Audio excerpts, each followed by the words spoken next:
Good morning, good afternoon, good evening, good night, wherever you are in the world or whatever time you'll be watching this video. Now, guys, some breaking news from the US. Now, we all know that the FIFA World Cup is currently underway, right? So, listen to this breaking news from the US. The 2026 World Cup is set to be the biggest in history, but a shocking new rule could change everything for content creators. Now, influencers traveling to the United States may now need work visas just to film and post videos or risk fines, deportation, and even bans. As millions of fans prepare for the tournament, this controversial policy is raising serious questions about digital media, immigration laws, and who really controls the narrative of global events.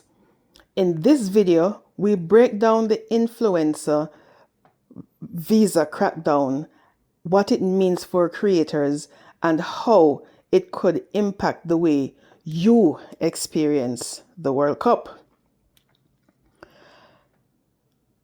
Now, this obviously isn't really about soccer anymore, because the World Cup is set to be the biggest in history and is already surrounded by controversy, and the games haven't even fully begun. And because behind the scenes there is a new rule that could change everything. Foreign influencers coming to the United States must now get work visas or risk breaking the law. And this decision could reshape how the world experiences the World Cup online. Now, according to US authorities, specifically Customs and Border Protection and the Department of Homeland Security, creating monetized content is no longer seen as casual activity. And remember, I did a video on this a few weeks ago. I will tag that video in this video so you guys can see, which is another country that is having similar issues with content creators.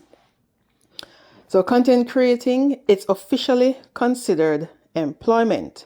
And that means that if a YouTuber, TikToker, or Instagram creator travels to the US and earns money from content created during the World Cup without a proper work visa, they could be violating immigration law, even if they're just filming match reactions or behind the scenes clips, and even if they already have a tourist visa.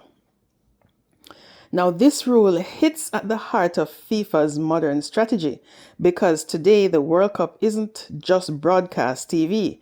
It lives on TikTok, YouTube, Instagram. Now, FIFA has already partnered with platforms to bring in dozens of global influencers, giving them unprecedented access to matches and exclusive content. Now, these creators are supposed to share locker room moments, tell human stories, and break down tactics, also to capture the culture around the game. In short, they're part of the marketing machine. Now let us put this into perspective. There will be 104 matches in total. 78 of these matches are hosted in the United States. The expected attendance is 6.5 million people and over 3.7 million in the US alone. Now imagine adding thousands of influencers into that mix. Now, this isn't small scale content anymore. This is global media production.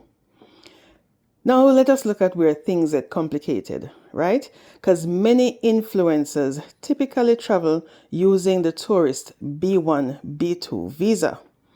But under US law, tourist visas do not allow paid work. So, if an influencer films content in the US and monetizes it through ads, sponsorships, and brand deals, they could face fines, deportation, or future visa bans.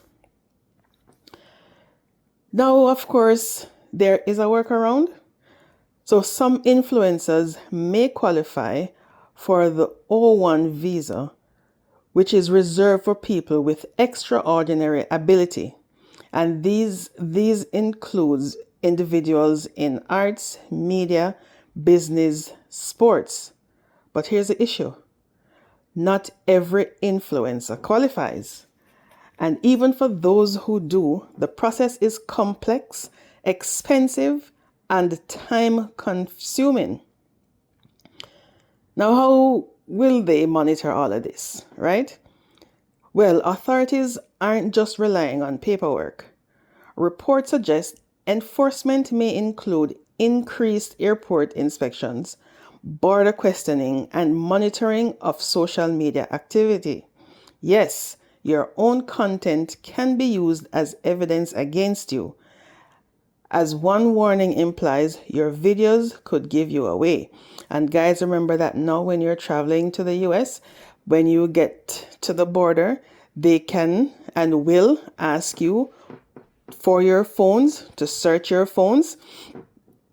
If you deny them access to your phones, they can just turn you right back to where you're coming from or your home country, right? So when you're going to give them access to your phones, they're going to search your phones. And you also have to provide them with all your social media handles. So they will go through and kind of see what you have on your phone. So, it's kind of difficult right there to get away if you're a content creator. Now, this influencer policy isn't happening in isolation. It's part of a broader trend affecting the World Cup.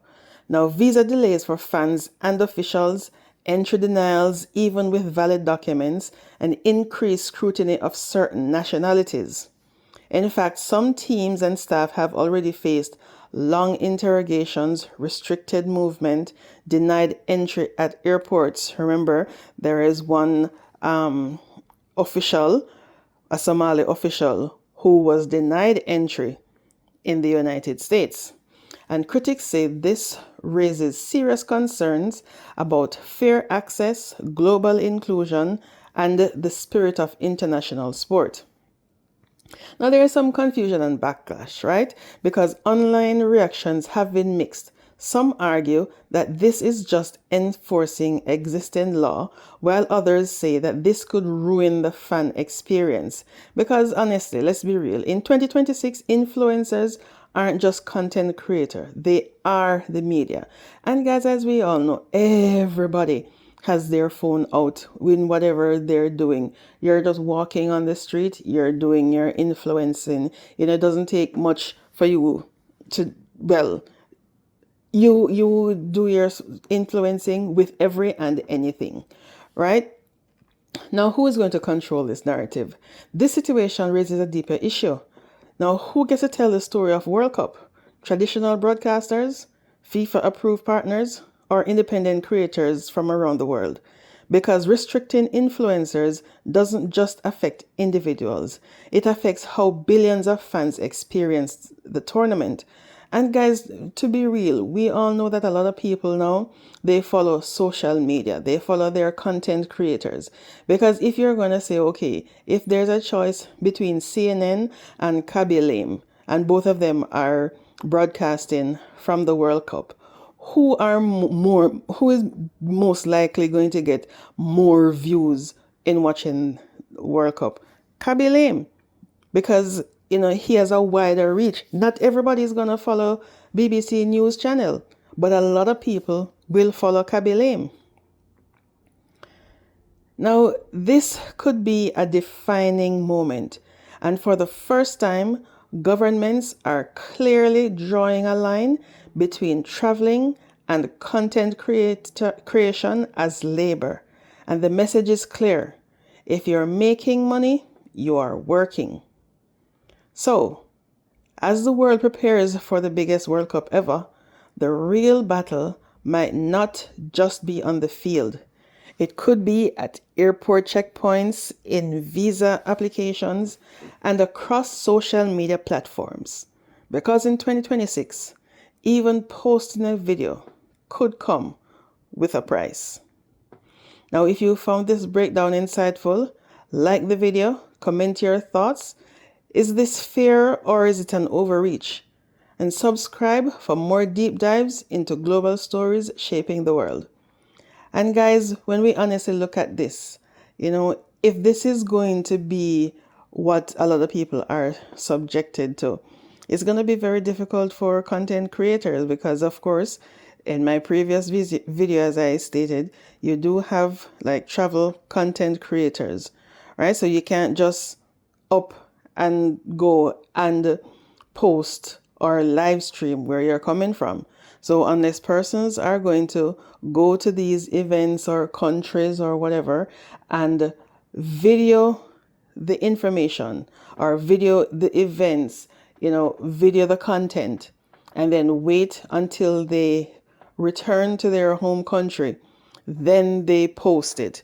Maybe that is gonna be the new way of content creating if you don't have the requisite documentation. Let me know what your thoughts are in the comment section, guys. And as usual, thank you for watching. And again, please remember to like, share, and subscribe to this channel for more videos like these. Catch you on the next one.